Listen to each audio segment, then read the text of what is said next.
কেরে বা কাকা কেমন আছো? ভালো আছে। কি তোমার সবসময় আছে খালি ঝামেলা তৈরি করা? তোমার তো সেই বুকের বাটারে কাকা। কি আছে? তুমি তো এই সময় তেল নিয়ে যা শুরু করেছো, তেলে হাবুডুবু খাচ্ছ কাকা এই সরকারের সময়ও। যারা সুবিধাবাদী তারা সবসময় সুবিধা ভোগ করবে, এটা হচ্ছে স্বাভাবিক নিয়ম, প্রাকৃতিক নিয়ম। বুঝো, প্রাকৃতিক নিয়ম বলে কিছু জানো তো? হ্যাঁ অবশ্যই জানি কাকা, আরো শিখা দিচ্ছ ভালো করে তোমরা। না না না, তুমি একটা জিনিস চিন্তা করবে, যারা সুবিধা পায় তারা সবসময়ই পায়। সে আমূল সে আমূল ও আমূল নাই। সেই ব্রিটিশ আমূল থেকে যারা সুবিধা ভোগ করেছে, সমাজের সুবিধাভোগী, তারা সবসময় সুবিধা ভোগ করবে। এটা হচ্ছে সামাজিক রীতি নীতির মধ্যেই পড়ে গেছে, বুঝতে পেরেছ? কারণ এখন বাংলাদেশে তেলের, তুমি তেলের ব্যবসা করে বড় লোক আছে, তাই তো? হ্যাঁ, তো আবার কি কাকা? হ্যাঁ রে মা, শুনো, কি তেরেসমাতি কারবার চিন্তা করো। কোনো মতেই আমাদের সাথে পারবি না, সরকার হোক তাতে প্রশাসনের কাছে যাই হোক, আমরা হচ্ছে দেশের এলিট শ্রেণী, ব্যবসায়ী শ্রেণী, আমাদের উপরে দেশ দাঁড়ায় থাকে। তুমি সবসময় চিন্তা করবে যে আমরা ব্যবসা করি জন্যে, আমরা ব্যবসায়ীরা টাকা দিই জন্য সরকার দাঁড়ায় থাকে, আমরা অর্থনীতির চাকা ঘুরাই, গরিবের মারার যত পরিকল্পনা আছে আমরা করি, সেটা বাজার আউট করে দিয়ে। আশ্চর্য, বাজার আউট হবে? গরিব গরিব মরলে কোনো ইয়ে আছে? গরিবরা মরার জন্য তৈরি হয়েছে, পৃথিবীতে গরিব তৈরি হয় মরার জন্য, আর আমরা হচ্ছে হলো গরিব পিছে আমরা তেল বের করি। এটা তুমি বুঝতে হবে। পৃথিবীর নিয়ম শুরুর ইতিহাস থেকে যদি ধরো তুমি, পৃথিবীর শুরু থেকে নির্যাতিত শ্রেণীরা আরো নির্যাতিত হবে, এবং আমাদের মতো যারা সুবিধাবাদী শ্রেণী তারা ধীরে ধীরে উন্নতি করবে, বুঝতেছ? কোটিপতি আরো কোটিপতি হবে, গরিব শ্রেণী আরো নিম্ন শ্রেণীতে নেমে যাবে। আজকে বাংলাদেশে দেখো, তেল নিয়ে আমরা একটা দারুণ সিন্ডিকেট তৈরি করে ফেলেছি, মানে তেল, খোলা তেলের দাম বাইরে গেছে, সিন্ডিকেট তৈরি করে ফেলেছ। আশ্চর্য!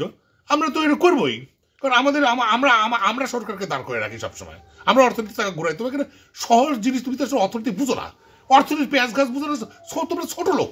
হ্যাঁ সত্যি কাকা, তোমরা যেগুলো বুঝো না সেগুলো কথা বলতে চাচ্ছ কেন? ঠিকই কইছো।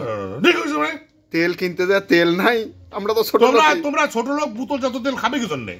আমরা তো ছোট, আমরা গরিবের জন্য সুবিধার কথা চিন্তা করে খোলা তেলের দাম বাড়ায় দিছি। বোতলতে খায় বড় লোকেরা, বুঝো, বোতল খায় বড় লোকেরা, বড় লোকের তেলের দাম যখন কমে গেছে তখন আমরা বোতলের তেল খুলে খুলে লুজ হিসেবে বেচা শুরু করে দিচ্ছি।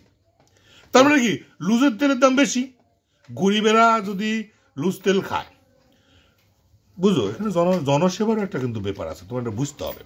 মানে জনসেবা কিভাবে? একটা সময় খালি গরিবেরা লুজ তেল খায়, তাই না? গরিবেরা লুজ তেল খায়, খারাপ তেল খায়, জীবাণুযুক্ত তেল খায়। এইবার বড় লোকেরা মনে করো লুজ তেল খাবি, কারণ আমরা বোতল আউট করে দিছি, আর বোতলের তেল লুজ করে দিচ্ছ আমার এক খাতায়। হ্যাঁ, গরিবরা যাতে ভালো জিনিস খাইতে পারে, একই সাথে সমতা বিধান, ব্যবসা এবং মনে করো সবকিছু।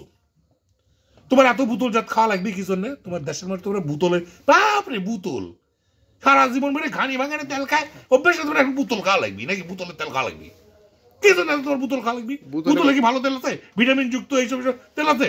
এগুলো হলো বিজ্ঞাপন। বোতলের তেল একটা ভাব আছে কাকা, শরীরে চুলকানি হয় না। কথা নাই, ব্যবসায় মূল কথা।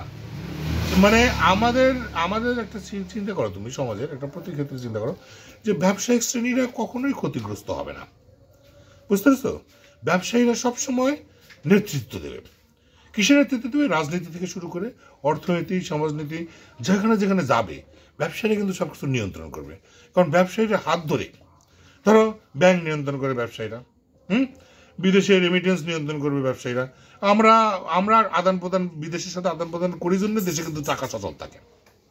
এগুলো অর্থনীতির জটিল বিষয়গুলো তোমরা বুঝবে না, তোমরা গরিব, তোমরা চাষা, ছোট লোক। এই যে আমাদের সেপুদা বলে না, গরিব, ছোট লোক, চাষা, এইসবের অর্থনীতির তোমরা ভাব বুঝবে না। তো তুমি আমার চকচকে চেহারা দেখে কি করবে? তুমি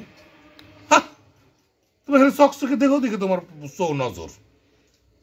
আমরা তো দেশের ভূমিকা রাখিচ্ছি, আমরা নেতা নির্বাচনে ভূমিকা রাখবো ভবিষ্যতে। তাহলে ব্যবসায়িক যারা, তারাই সরকার, তারাই রাজনীতিবিদ। হ্যাঁ, আমরা টেকা দিলে এমপি নির্বাচিত হবি, আমরা টেকা দিলে গান মনে করো দেশের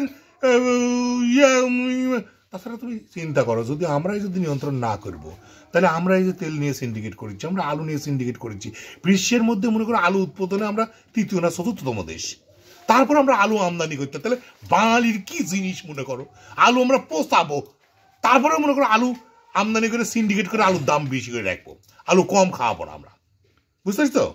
আমরা তেলে সবসময় একটা আমাদের লাভ রেখে আমরা এ করবো। দেশের চিনি কলকে আমরা ধ্বংস করে দিচ্ছি, দেখি বাইরে থেকে চিনি আমদানি করে আমরা খাওয়াচ্ছি বাঙালি। আমার দেশে কতগুলো চিনি কল, আমার দেশের উর্বর জমি, আমরা উর্বর জমি নষ্ট করে পুকুর বানাচ্ছি মৎস্য ক্ষেত্র উন্নয়ন করার জন্য। আর বিদেশ থেকে চাল ডাল সব আমদানি করব, আমরা আমদানির উপর অর্থনীতি করে তুলিচ্ছি। আমরা ব্যবসায়ীরা মনে করো কি করে নিজেরা বড় লোক হবো সেই চিন্তা করছি। আমার নিয়ন্ত্রণ করার মতো ক্ষমতা কোন সরকারের আছে? আজ পর্যন্ত পারবে না। কারণ তুমি জানো যে আমরা শ্রেষ্ঠ, আমরাই আমরাই আমরাই শেষ কথা, আমরাই নিয়ন্ত্রক, আমরা হর্তাকর্তা। আমাদের বিরুদ্ধে লাগতে আসলে যারা লাগতে আসবে তারা নাই হয়ে যাবে পৃথিবী থেকে। মানে সরকার থেকে হতে পারে, সব জায়গা থেকে হতে পারে। হ্যাঁ, অতএব তোমরা আমার দিকে টাটায় চোখ টাটা লাভ নাই। পুঁজিবাদী অর্থনীতির মূল কথাই হচ্ছে মানুষকে কেনা হোক, সে যেখানে হোক। শ্যাম্পু 1 টাকা দিয়ে কিনে খাবে, এই যে গ্যাসের ওষুধ কিনে খাবে, তোমরা নিয়মিত গ্যাসের ওষুধ কিনে খাবে। কারণ তোমরা গ্যাস তেলের সমস্যা, তেলের মধ্যে 10 নম্বর তেল ঢুকা দিচ্ছি। হ্যাঁ, সারের ভেজাল ও খাদ্যের ভেজাল সব দিয়ে তোমরা গ্যাসের ওষুধ খাবে। যত ওষুধ খাবে তোর কিডনি ফেলিওর হবি, তোমার মানে যত চিকিৎসা নিতে তো আমরা সব জায়গায় ব্যবসা, ক্লিনিক ব্যবসা থেকে শুরু করে মানে সব ব্যবসা ছাড়া কোনো জিনিস তুমি যাও।